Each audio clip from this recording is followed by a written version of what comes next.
धुले शहर के पुराने इलाके में आवारा कुत्तों ने हड़कंप मचा दिया। एक बच्ची पर हाल ही में हमले के बाद महापालिका ने श्वान निर्बीजीकरण और एंटी रेबीज वैक्सीन अभियान शुरू कर पूरे इलाकों में कुत्तों को पकड़ा। उमेश महाजन ने कहा कि कई बार प्रशासन को चेतावनी दी थी, अब इस अभियान से बच्चों की सुरक्षा सुनिश्चित होगी और आवारा कुत्तों की दहशत भी कम होगी। महानगरपालिकेचे कर्मचारी अधिकारी श्रीयुत जगताप साहेब आणि आमचे प्रमोद चव्हाण साहेब यांच्या मार्गदर्शनाने आणि संयुक्त विद्यमाने परवाच माझं आयुक्त दगडे पाटील मॅडमांशी बोलणं झालं। परवा रात्री गांधी पुतळ्याला जात असताना श्याम दूध डेअरीजवळ माझ्या सख्या लहान बहिणीला, मुंबईच्या बहिणीला कुत्र्याने चावा घेतला। लाला नामक कुत्रा होता, बेवारस कुत्रा होता तो। तर त्या कुत्र्यामुळे तिला ॲडमिट केलं, मी हॉस्पिटलाइज केलं सिव्हिलमध्ये।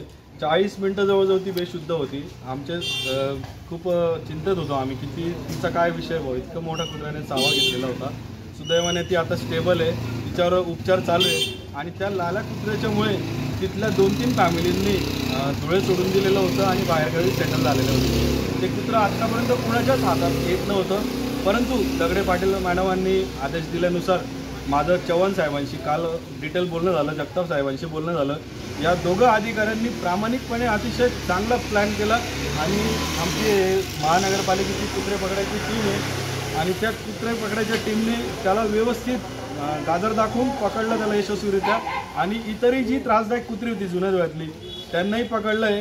तर आता चव्हाण साहेबांचं, जगताप साहेबांचं म्हणणं आलं की तो जो लाल्या कुत्रा आहे ज्याचा म्हणजे जो सगळ्यात जास्त त्रास आहे, तर त्याला लवकर आम्ही सोडणार नाही, तिकडेच त्याला अटकेत राहू देऊ, त्याला तिकडेच पालिकेच्या ताब्यात राहू देऊ।